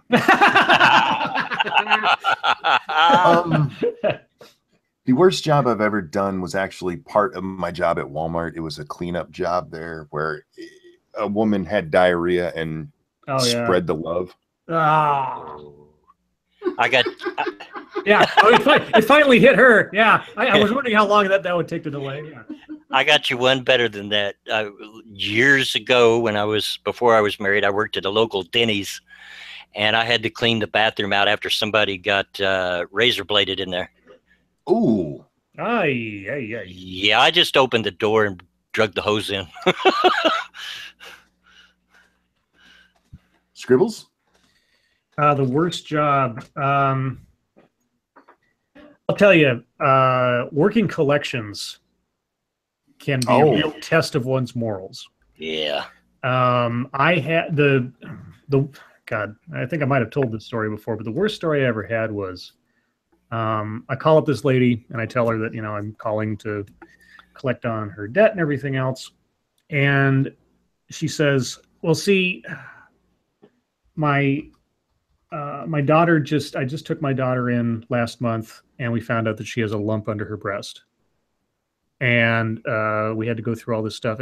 And she goes on for like 5 minutes telling me about her daughter had a lump in her breast. And then she says, and just 5 minutes before you called, I had to bring my daughter back from the hospital because she broke her arm because her boyfriend beat her or something. And I'm just like, and I've been doing this job for like 6 months at this point. So I have a relatively calloused heart at that stage of the game in my life. And I was just like, oh, I'm sorry to hear that and everything else. And then she says, yeah, no, I know. Thanks for listening. Will you take a check over the phone? And my heart broke. She wasn't trying to dodge. She just wanted to vent. And I was like, I got to get out of this job. I feel like such a monster right now. And that's about like a week or two before I did a transfer inside the company to something different. Because I was just getting to the point where it was just like, I can't do this anymore. It's soul sucking. Worst job. I learned a lot. I learned a lot from that job that has been useful later on down the line, but I would never go back to that unless it was the only thing I could ever get again. Never collections again. No. Joys of Sorrow is trying to get me in trouble with the question, what was the worst date with a woman you can remember? Well, it's a good thing that you have such a shitty memory. No, I know the time, and it involves Lady Monkey, and I'm going to tell the story. Uh-oh. Do you guys want to go first? You want me to jump right into this? No, you go right ahead. No, you cringe first. We didn't date a whole lot. We really didn't. We mostly just went to my room and made out. And so there's one time we went out and we went to a baseball game, and we had planned to go to dinner afterwards. Not a fancy dinner, just we were going to go to Burger King. So we go watch the minor league team, the Tides there at the time they were the Tidewater Tides, farm team for the Mets. We used to go there all the time. It was great fun. If you ever get a chance to go to AAA ball, go watch it. I actually prefer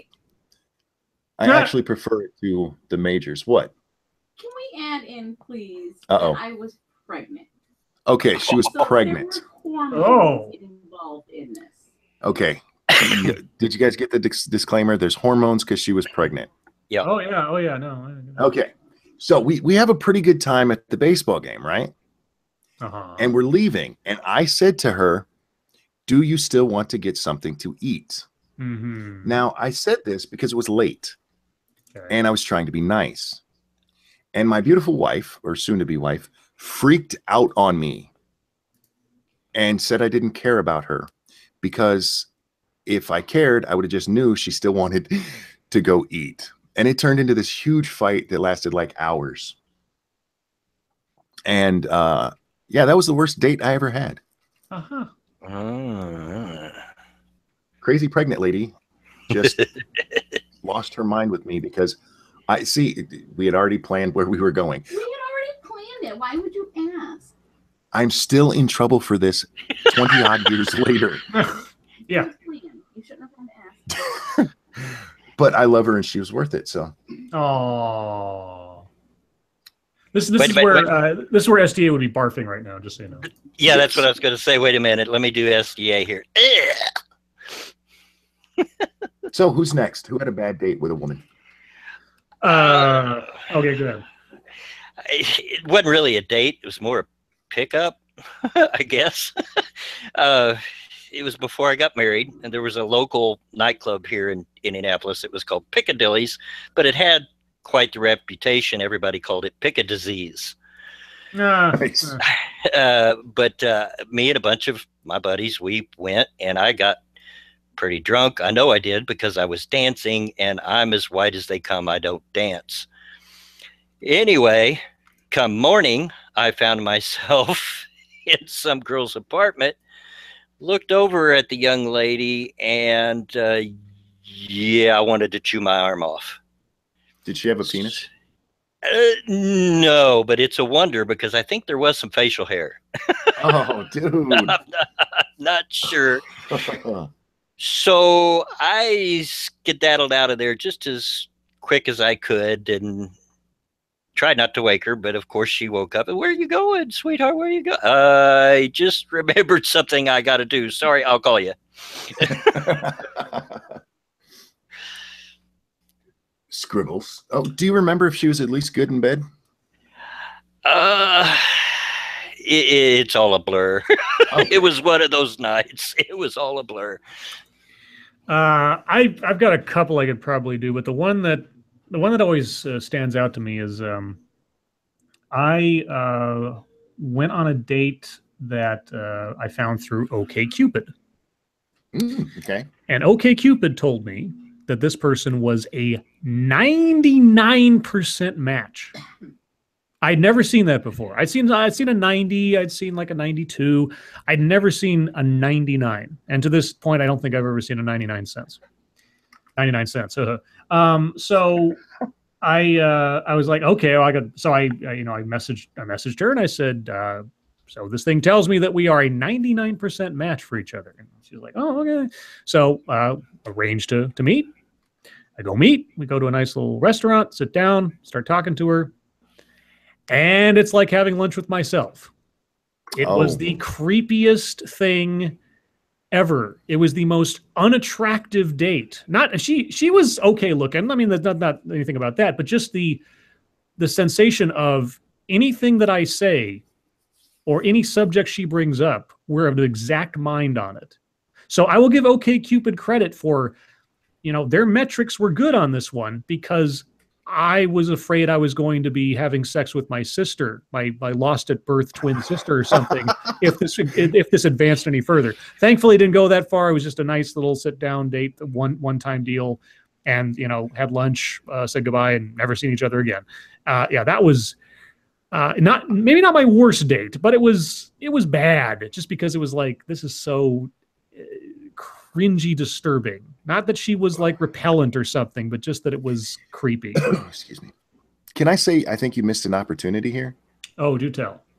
If you guys were that matched up, if you were that in sync mentally, it could have been the best sex of your life because she'd have known exactly where you wanted to be touched. Yeah, probably not. She'd have licked you good, man. That's all I'm saying. No.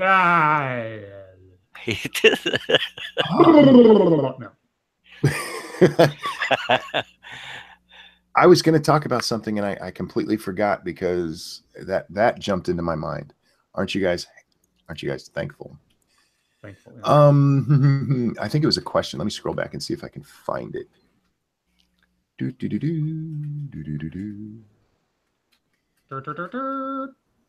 Yeah, I can't find it. All right. Oh, thank you, Whiskey Theorizes. Went out with a girl, great date, very attractive, dropped her off, told me her birthday was Friday. She was 15, I was 22. Her parents set it up. What the fuck? Holy cow. Oh, damn. Yeah, damn. Sanguine, thank you. Wait, was her voice like Miss Piggy's? Har. Oh. Har. That's funny. I get it. Har. Whiskey. Holy cow. That what part of the world are you in, Whiskey? Are you like in the South? I actually have that same story. When I was in your neck of the woods, I spent 6-7 months living in California, Costa Mesa. And on my 19th birthday, I walked in, my roommate said, here's a gram of Coke, those days, and here's a girl. Oh, God. And I found out the next day that she was 15. I was 20. I was 19. Oh. Yeah. Oh God! Did anything happen legally, or did you get away with it? Yeah. Okay. All right. I did not find out until everything was said and done. Okay. All right. I remember what I was going to talk about. Lady Monkey and I have had a long-standing argument that she thinks we're perfectly matched because we're so much. I don't know so much alike, but they used to do the I forget what dating site it is where you could go on and do their compatibility tests. And I told her, it's like eHarmony or something. Yeah, I think it was eHarmony. I was like, they are never going to match us up. She's like, sure they will. We belong together. I'm like, we do belong together, but they're never going to match us up. So we went on and we filled out the dating profiles. And because we are incredibly different people, which, by the way, is a good thing in a relationship, guys. But yeah, it didn't match us up. She ended up with a dude. What was his name? Tito? Tito. Tito from Texas, who couldn't spell worth the fuck. It was reading his little letter to her was funny as shit. And I ended up matched up with a woman who I think probably was very much like me. But I'm with you. I don't want somebody like me because I would annoy the shit out of myself. Probably, yeah. And yeah, she's telling all these little jokes as she's filling out her thing. I'm like, hey, that's fucking retarded. Stop it. But yeah, see, those kind of things where they want to match you up like that, I understand. Yeah, it's nice to have somebody you have things in common with, but you don't want to date yourself. No. Well, I mean, most people don't. Maybe some people do. Like, that's their perfect match. They don't have to ask any questions. There's no sense of mystery. You know, maybe that works for some people. Yeah, I know, but not me. Bored, even if you're with that. Because here's what you do: if you like yourself that much, get some lotion.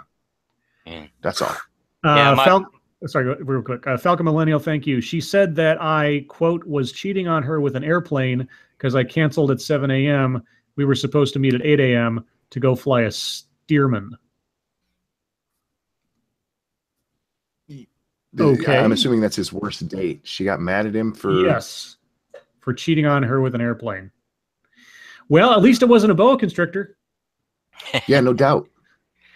Thank you. Thank you, Falcon. Go ahead, Blood. Yeah, did you get good airplane?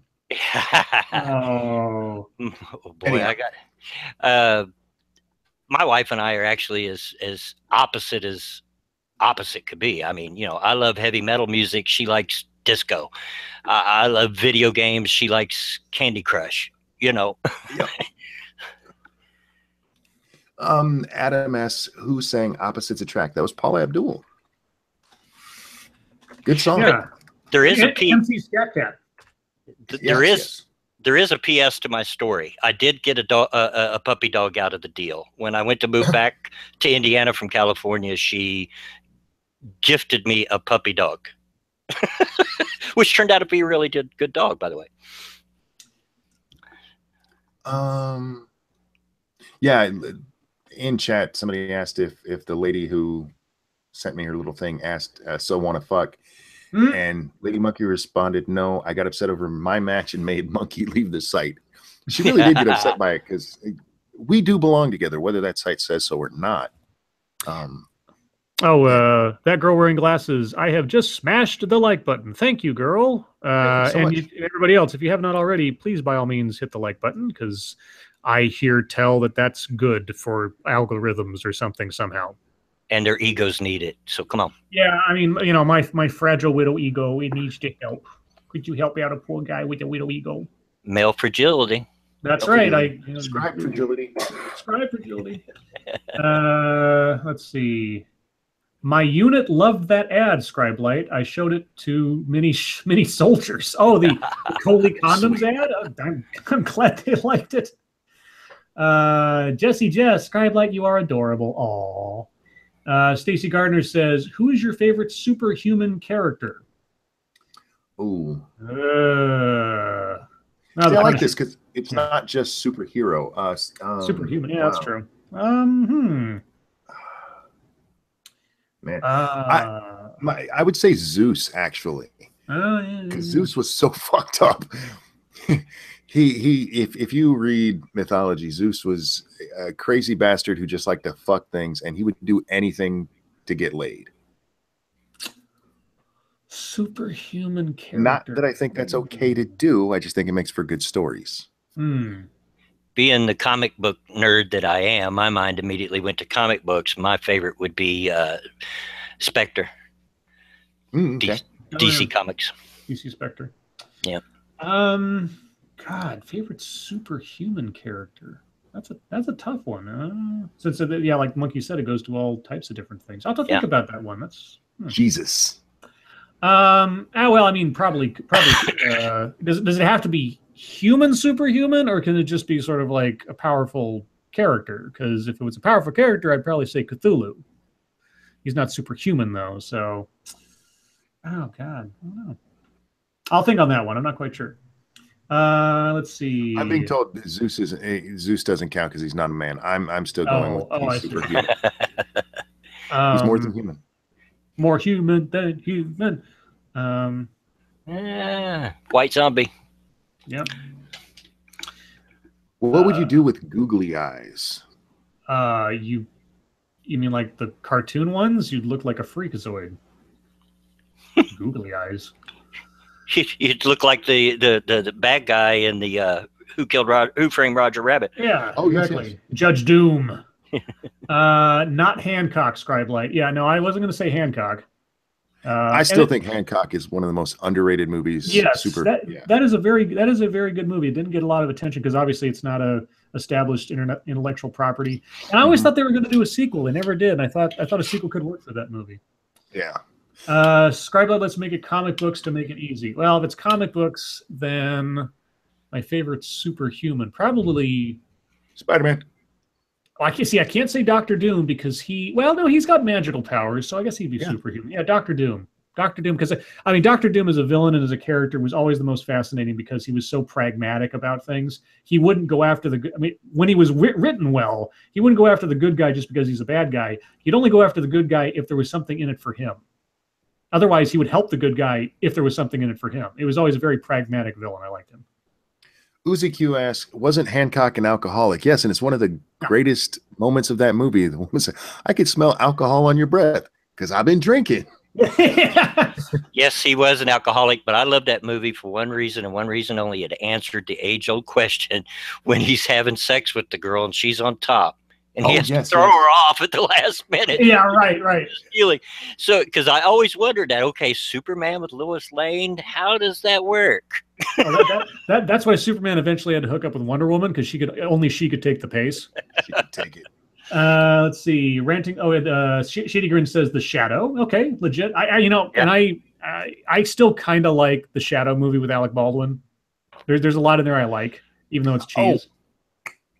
I have something I want to talk about. Keep going. I'm sorry. Well, go ahead. No. I'm trying to remember it. Okay. All right. Get out a pen and a piece of paper so you don't forget. Let's see. Joys of Sorrow says The Tick. Jesse just says Beast. Oh. Yes. Concerning Alec Baldwin. Yes. I saw Boss Baby today. I'm sorry. That movie sucked ass. Yeah. Well. And it was highly inappropriate for children. Why did you see it? Because my granddaughter likes cartoons. Okay, all right, legit. So we watched it, and this movie is fucking horrible. Mm-hmm. Now I watched the Troll movie thinking this is going to be crap, and it was really good. Same with Moana. I love Moana. Boss Baby is just shit, and it's not like it's some SJW stuff. It's just bad, and I see what they were going for, but they missed the mark so often. Yeah. But there's one part where the Boss Baby is basically trying to red pill his new brother. Okay. And the way he does it is by giving him a pacifier. He tells him to suck it. And the kid says, I don't want to suck it. And he goes, just suck it. And it's clearly a fucking blowjob joke in the middle of this movie. Yeah. And then it gets even better. After he starts sucking it, he tells him he has to suck it deeper.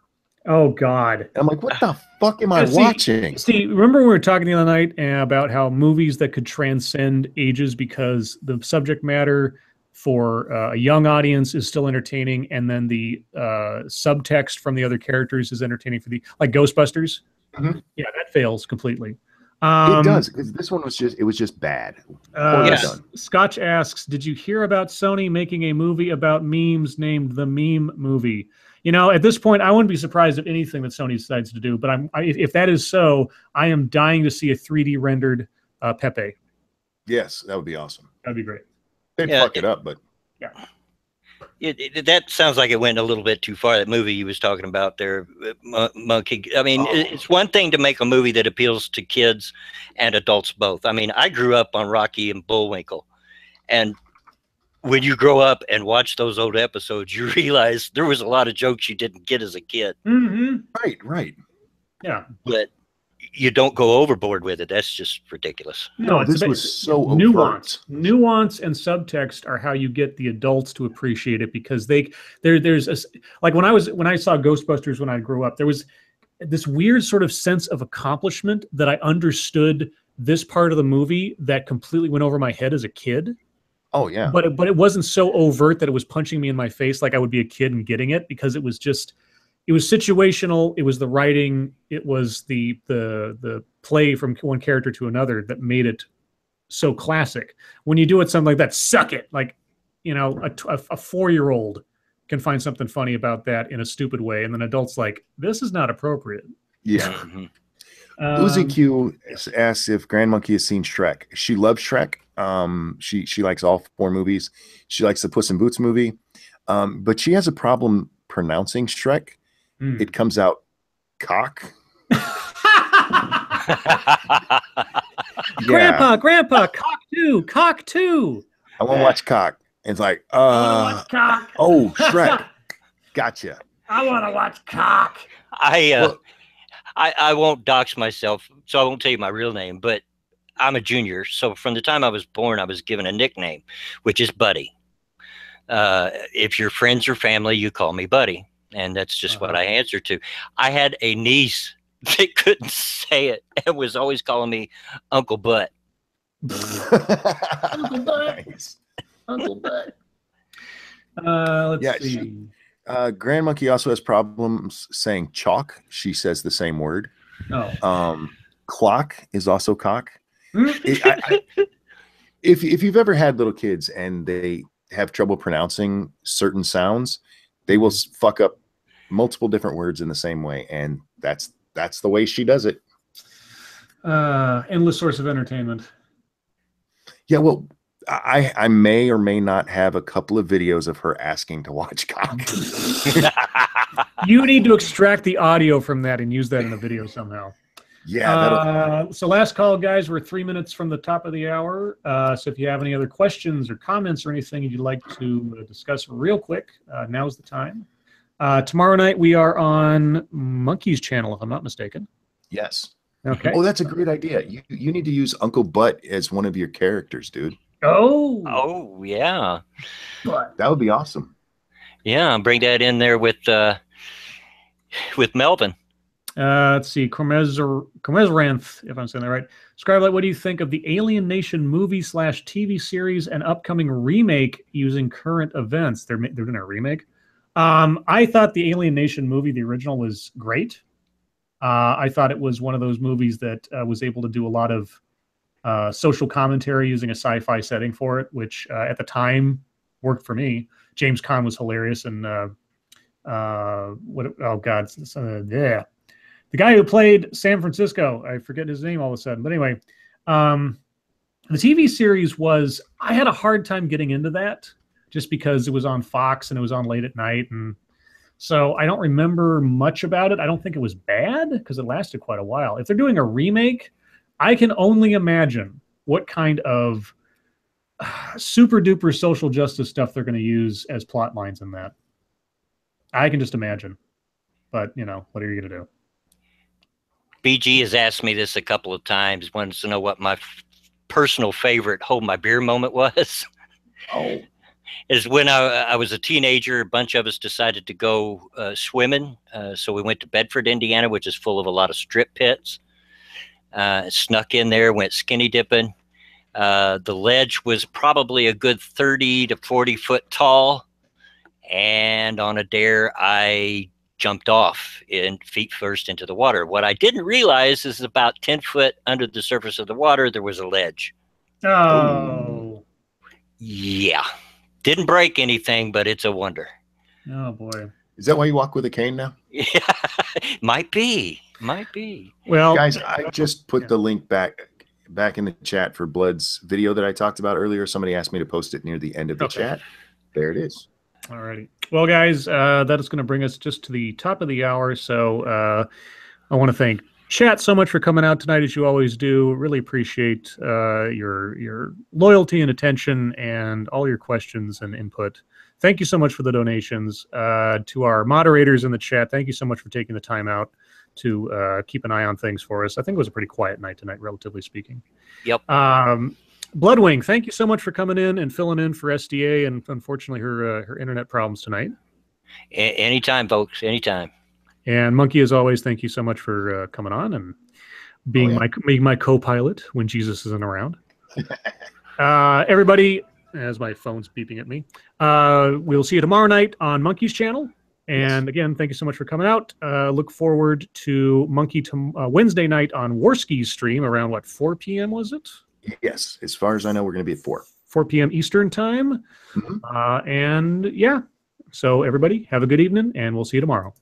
Bye, guys.